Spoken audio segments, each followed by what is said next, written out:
Hey guys, मैं हूँ आपका दोस्त विदीप्त रॉय और आज मैं आपके साथ शेयर करने वाला हूँ 5 ऐसे मिस्टेक्स जो मैंने अपने जेईई की प्रिपरेशन में किए थे और आपको डेफिनेटली नहीं करने चाहिए। लोग कहते हैं कि you commit mistakes, you learn from them and you grow, but obviously आप अगर सारे मिस्टेक्स खुद कमिट करने लग जाओगे तो you cannot grow, right? So you should definitely learn from others mistake, right? तो just ये थोड़ा सा चीज़ मुझे शेयर करना था so that you don't commit the same mistakes which I did, right? तो ऐसे 5 मिस्टेक्स मैं शेयर करूँगा, तो स्टार्ट करते हैं।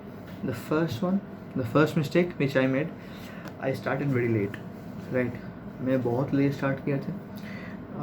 सो I was it was after class 10 मैंने स्टार्टेड। आपको क्लास 8 में स्टार्ट करना चाहिए, मैंने बहुत लेट स्टार्ट किए थे, दैट्स नॉट वेरी राइट। तो पहले ही वो है मेरा फर्स्ट मिस्टेक। जो फर्स्ट मिस्टेक है मेरा वो है मैंने बहुत लेट स्टार्ट किए थे, राइट? सो इतना लेट मतलब मैं क्लास 10 के बाद जेईई का प्रिपरेशन स्टार्ट कर रहा हूँ, जो लिटरली जेईई का प्रिपरेशन स्टार्ट करने के लिए क्लास 10 के बाद अगर आप स्टार्ट करोगे तो आई आई टी से पहले ही पीछे आ गए, क्योंकि आज कल तो लोग क्लास 5 से स्टार्ट कर रहे हैं, right? You should start early, at least basics आपको कवर होने चाहिए। मतलब क्लास 12 का पूरा सिलेबस आपको क्लास 11 के अंदर ही कवर कर लेने चाहिए, और फिर आप you can do the advanced part, right? So that was my first mistake. तो सेकेंड वन में आते हैं कि मैंने बहुत सारे प्राइवेट ट्यूशन्स ज्वाइन कर लिए थे। मैंने क्लास 10 में थोड़े बहुत ट्यूशन्स जाता था। क्लास 11 में आके मैंने हर एक सब्जेक्ट का 1 से लेकर 2 ट्यूशन्स तक, 2 मतलब 12 में तो आगे किन सब्जेक्ट में 3 ट्यूशन्स में जाता था। तो that was not good, that was not a good idea, not actually very bad idea. क्योंकि इससे आपको क्या होता है कि आपका जो सेल्फ स्टडी टाइम होता है वो बहुत रिड्यूस हो जाता है, राइट? जेईई का जो मेन चीज़ है कि आपको सेल्फ स्टडी करना पड़ता है। कोई आपको सिखा तो देगा, कोई आपको समझा तो देगा, बट उसको अप्लाई करने के लिए you need to practice a lot, right? You need to practice each and every concept like 1000 times. Revision आपको बहुत ज़रूरी है, वो आपको सिलेबस कंप्लीट हो जाएगा आपका, बट रिविजन नहीं होगा अगर आप इतने सारे ट्यूशन्स जाते हो। तो मतलब सब्जेक्ट है फिज़िक्स, केमिस्ट्री और maths, right?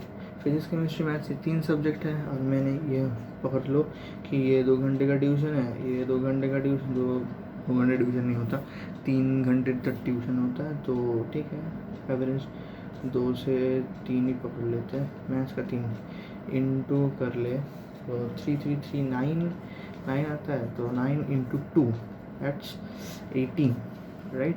18 hours of tuition, just physics chemistry maths मेरे ओनली सब्जेक्ट नहीं थे, तो मेरे इसके बाद भी प्लस और 3 सब्जेक्ट्स थे, उनके साथ 2 आवर्स का ट्यूशन, मतलब मेरे और 6 आवर्स, तो 24 आवर्स, राइट? तो 24 आवर्स का ट्यूशन, 24 आवर्स का ट्यूशन बहुत ज़्यादा होते हैं। मतलब ये काफ़ी ज़्यादा होते हैं, तो आपका सेल्फ स्टडी टाइम नहीं मिलता, क्योंकि आपको स्कूल भी जाना पड़ता है, right? you have to go to school, you have to attend the practicals, right? So that was a very big mistake which I made, and you should definitely avoid it।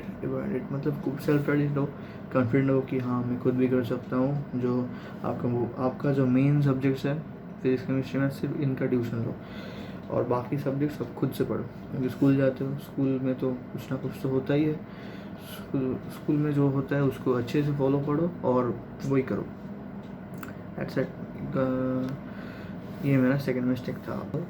Third mistake था कि मैंने class 12 का जो board होता है ना, उस class 12 का बोर्ड को मैंने बहुत ज़्यादा इम्पोर्टेंस दे दिया था कि क्लास 12 का बोर्ड दे रहा हूँ, बहुत सर पे ले लिया था कि बोर्ड्स अच्छे करने हैं। जेईई छोड़ दो, जेईई का तो ड्रॉप ईयर ले लूँगा, अच्छा हो जाएगा, बट बोर्ड्स एक बार आते हैं, बोर्ड्स अच्छे से करना है। ये बहुत एक बड़ा मिस्टेक था, क्योंकि अब रियलाइज़ होता है कि बोर्ड्स तो मुझे क्यों करने थे बोर्ड्स? अगर आप अच्छे से जेई का प्रिपरेशन लेते हो तो बोर्ड्स अपने आप उसको 90-95 आ जाते हैं। आपको थोड़ा बहुत प्रिपरेशन करोगे तो 95 तो आ ही जाएगा, 95% तो आ ही जाएगा, राइट। और ज़्यादा भी मेहनत करोगे तो 96-97 ही आएगा, राइट। तो फ़ायदा नहीं है कुछ। तो फ़ायदा इसी में है कि आप जेई में कंसंट्रेट करो, बोर्ड्स हो जाएगा, बोर्ड्स अपने आप हो जाएगा। आप जेई में कंसंट्रेट करो तो बोर्ड्स अपने आप हो जाता है। तो ये मैंने बहुत गलत किया था। मैंने वो बोर्ड्स का एक ही चीज़ है, इसलिए मेरा बोर्ड्स काफ़ी अच्छा हुआ, बोर्ड्स काफ़ी अच्छा हुआ मेरा। वो जेई मेंस और जेई मेंस फर्स्ट और जेई मेंस सेकंड मैंने इतना जितना एक्सपेक्टेड था मेरा उतना हुआ नहीं। एंड बट बोर्ड्स अच्छा हुआ क्योंकि बोर्ड्स का मैंने बहुत ज़्यादा इम्पोर्टेंस दे दिया था और वो एकदम नहीं करना चाहिए था मुझे। So that was my third mistake. Fourth mistake is मैंने बहुत ज़्यादा रिवीजन में ध्यान नहीं दिया, राइट। मैंने बहुत ज़्यादा रिवीजन में ध्यान नहीं दिया। मैंने ध्यान ज़्यादा दिया कि सिलेबस ख़त्म करना है, कि छोटे छोटे जो चैप्टर्स होते हैं जिसमें से क्वेश्चंस कभी नहीं आते, वो भी मैंने ध्यान से बहुत सारे क्वेश्चन सॉल्व करके उन चैप्टर्स को भी किया। मतलब कभी नहीं आते क्वेश्चन उनमें से, फिर भी मैं कर रहा हूँ। कोई ज़रूरत नहीं था, फिर भी मैंने किया। इसके लिए मुझे रिवीजन में तो बहुत ज़्यादा कम टाइम मिला है। ऐसे आपको टाइम बहुत कम मिलता है जेई में, राइट। 11-12 में इतना सारा सिलेबस को कंप्लीट करना पड़ता है और वहाँ पे अगर आप कुछ थोड़ा सा मिस्टेक कर देते हो तो it multiplies a lot, right. तो वो नहीं करना चाहिए था मुझे। मतलब मुझे फोकस करना चाहिए था, मेन चैप्टर्स को मुझे रिवाइज करना चाहिए था, राइट। मतलब अगर मैं ऑर्गेनिक पढ़ रहा हूँ तो मुझे ऑर्गेनिक 2-3 बार 5 बार 6 बार रिवीजन करना चाहिए था, instead of reading something which comes very सेल्डमली, right. जो आते नहीं थे उसे मुझे रिवीजन नहीं करना चाहिए था, right. That was my fourth mistake, I guess. Yes, that was a pretty dumb one. कि मुझे सारे सिलेबस मुझे ख़त्म करने थे। सारे सिलेबस में आते नहीं हैं क्वेश्चंस, कुछ गिने चुने चैप्टर्स में से ही आते हैं। सो आपको उनमें कंसंट्रेट करना चाहिए। मतलब you should concentrate on specific chapters. कुछ चैप्टर्स अगर रह भी चुके हैं तो उनको छोड़ दो, और रिविजन मस्ट है। फिफ्थ मिस्टेक था कि मैंने पूरा साल भर ज़्यादा पेपर सॉल्व नहीं किया। मतलब जेई मेंस का जो पैटर्न है, जो 360 मार्क्स का पैटर्न था, मतलब बैक इन 2019 360 मार्क्स का पैटर्न था, तो वो पैटर्न के हिसाब से मैंने क्वेश्चन ज़्यादा सॉल्व नहीं किए। मतलब मॉक टेस्ट होते हैं, राइट, कि आपको टाइम मिला, आपको ऑनलाइन पेपर मिला, ऑनलाइन पेपर टाइम में बैठ के आपको मतलब मॉक एग्जामिनेशन देना पड़ता है। वो एक नहीं, दो नहीं, आपको 100 देना पड़ेगा, 100 एग्जामिनेशन आपको मॉक ऐसे दे दोगे तो फिर आपका 99% कोई रोक नहीं सकता। आप कितने भी घटिया स्टूडेंट हो, आप कितने भी कम प्रिपरेशन हो, अगर आप 100 ऐसे मॉक टेस्ट पेपर दे देते, राइट, 100 ऐसा मॉक टेस्ट पेपर अगर आप दे देते हो, फिर आपका 99% कोई रोक नहीं सकता। परसेंटेज नॉट परसेंट, एनीवेज, आपका 99% कोई रोक नहीं सकता अगर आप 100 पेपर्स देते हो। बहुत इंपॉर्टेंट होता है। मैंने सिर्फ 3-4 ही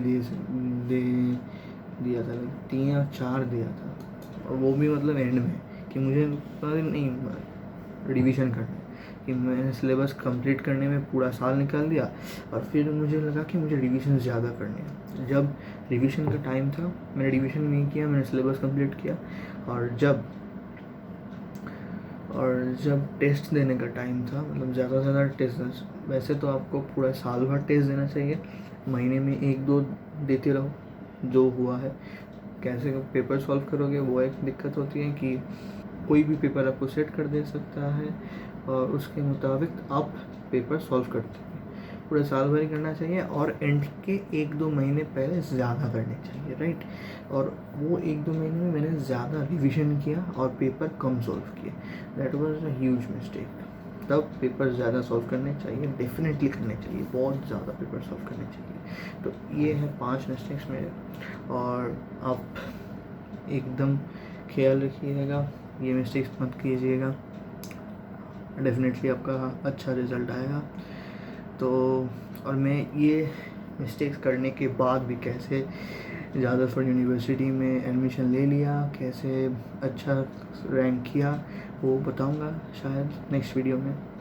तब तक के लिए चलते हैं, सिया, बाय बाय।